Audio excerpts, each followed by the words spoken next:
would bring freedom, democracy and justice for all. President Morsi promised that Egypt would be an Egypt for all Egyptians, but it was clear that this was a lie. Soon after he was sworn in, Morsi gave himself sweeping powers, disenabled the judicial system and plundered the country economically. More than 30 million Egyptians, both Muslim and Christian, took to the streets, echoing their calls in the previous revolution for bread, justice and freedom. And the military heeded their calls. But the Western governments call it a coup. What an insult to the overwhelming will of the Egyptian people. And for 8 weeks, supporters of President Morsi dominated a large business and residential district, Rabaa Square. Western governments and the media have been quick to criticise and demonise the military for their crackdown on the protesters in recent days. But they have failed to paint a true picture of what exactly is happening in Egypt. The story that comes out of the Western world is that the military used excessive force on peaceful protesters. But ladies and gentlemen, what sort of peaceful protesters go on a rampage, burning churches, mosques, schools, orphanages, hospitals? What sort of peaceful protesters shoot point blank a 10-year-old girl in the head as she's leaving from Bible class? What sort of peaceful protesters brutally execute 100 policemen and army conscripts? What sort of peaceful protesters destroy ancient Egyptian museums, ruining thousands of Egyptian artifacts that have survived for thousands and thousands of years? That is my heritage.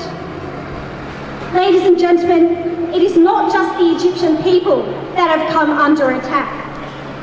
It is our heritage, our Egyptian way of life, and our people's struggle for freedom, liberty and justice.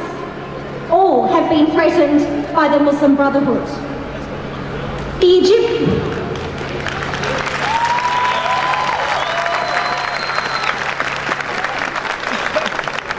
Egyptian people feel an overwhelming sense of injustice as the Obama administration and other Western governments continue to support the Muslim Brotherhood.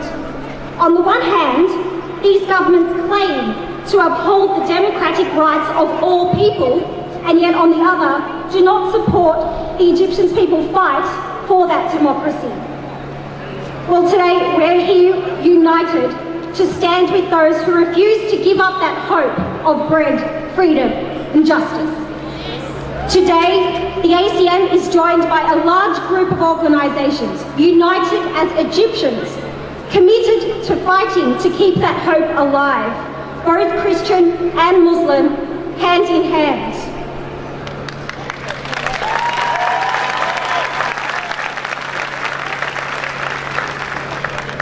But we must also acknowledge the dark and ugly side of this conflict. We are all human, and every life is precious. Each person is a child of God, and any life that has been lost in this conflict is one life too many. So I ask you all to please stand and to take 1 minute of silence to pray for and remember those who have lost their lives, those who have lost a father, a sister, brother, mother or a friend, and those whose lives have changed forever.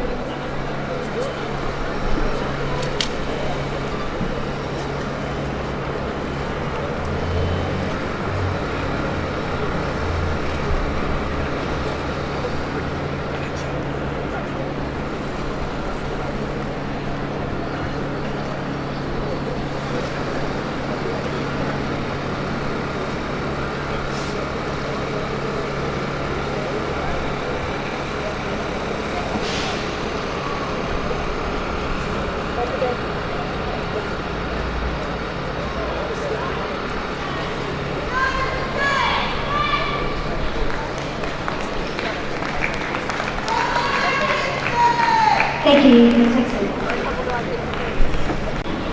I'd now like to call on Peter Tadros, who is the spokesman of the Australian Coptic Movement, to give a few words. Please make him feel welcome.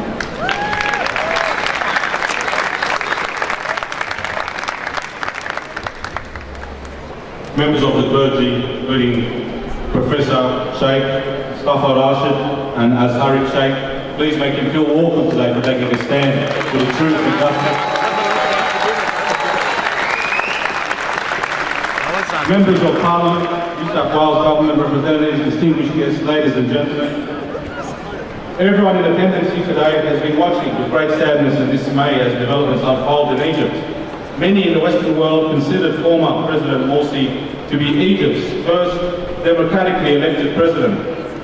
Morsi was elected with a narrow margin, and many observers and world leaders rushed to announce the result as free and fair. These results were far from being free and fair. Many ignored the fact that thousands of Muslim Brotherhood members had camped out for a week after the election, pretty much threatening to burn down the entire country if Morsi was not declared the winner. This was the start of the so-called peaceful and democratic ways of the Muslim Brotherhood. There were many reports of bribery and election fraud, and they were not just limited to bribing the poor Egyptian voters with sugar and oil. There were reports of thousands of Coptic Christians, for example, who were barred from voting altogether in some areas of southern Egypt. There were polling booths that seemed to be voting against the Muslim Brotherhood president, which were quickly shut down. After just 1 year in power, Morsi and his Muslim Brotherhood managed to turn the entire Egyptian population against them. Even those who voted for Morsi regretted the day that they did and quickly turned against him. His 1 year in power was marked by oppression and intimidation towards all Egyptians, except his fellow Muslim Brotherhood sects. Only months after his election, whilst claiming to be a protector of the revolution, he issued a constitutional declaration giving himself broad-ranging powers that he cannot be challenged on any decision he makes. Is this the Western values for democracy? The declaration that he issued denies even the judicial oversight powers against the president. In a nutshell, Morsi had declared himself a dictator, a religious, Islamist, extremist dictator. We viewed such moves as an opportunistic move to capitalise on Western praise following the Morsi brokered ceasefire between Hamas and Israel. Of course, Hamas being an offshoot of the Muslim Brotherhood. Then any moves to protect these dictatorial actions were met with violence and terror by members of the Muslim Brotherhood. When pro-revolutionary forces protested outside the presidential palace in December last year, they were attacked by many pro-Brotherhood supporters. They were killed and tortured by the former president's supporters. Dozens were killed, tortured, and hundreds were injured. No one spoke out against these attacks. Of course, Morsi did nothing to address the serious issue of Coptic persecution. In fact, he added to the sectarianism in a legal way. He made persecution of Coptic Christians legal in Egypt. Under Muslim Brotherhood rule, we saw many Coptic families evicted from their homes in the Dashur district of Giza, in the Amaria district of Alexandria, and of course in Rafah, near the Israeli border. Previous Muslim Brotherhood MPs were actually involved in these shameful evictions of Coptic Christians from their homes. These actions are neither peaceful or democratic, and with the current escalation in sectarian attacks in southern Egypt, they can be described as ethnic cleansing, targeting Egypt's Coptic Christian minority. Fast forward to April just this year, Egypt and the world witnessed an unprecedented attack on the largest Christian cathedral all throughout Africa and the Middle East. That is St. Mark's Coptic Orthodox Cathedral. Many of you who have attended today, including our members from Parliament, attended with us on the other side of Martin Place back in April to protest against this great injustice. Nothing occurred from that. There was no investigation, no one was arrested, and so on. On the 30th of June, we gathered here again in Martin Place in solidarity with the Tadros campaigners in Egypt to stand with the Egyptian people as they decided to petition Morsi to announce early elections.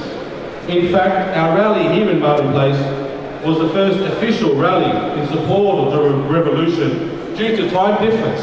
So Martin Place is where June 30 first started, and everyone here should be proud for participating in that, especially our members of Parliament who were with us here.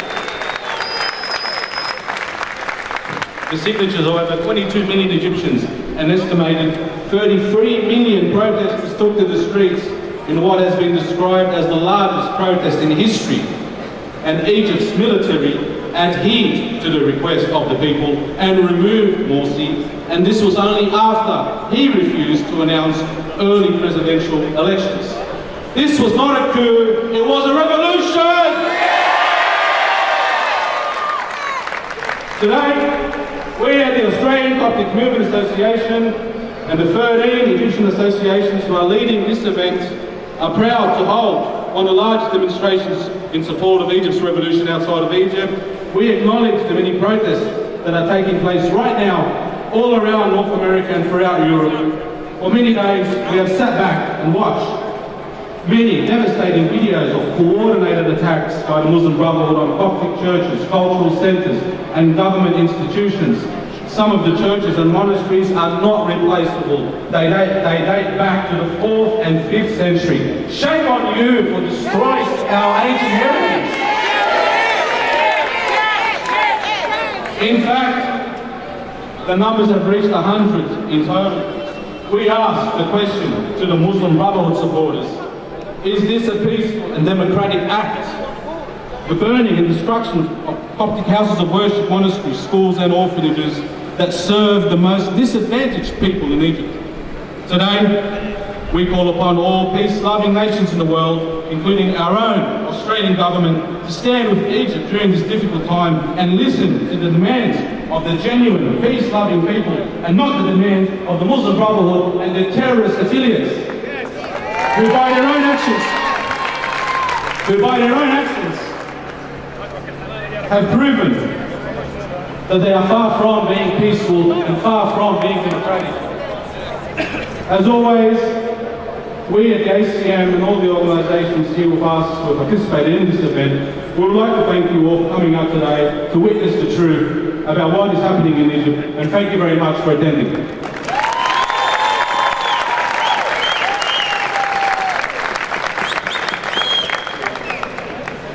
Thank you, Peter.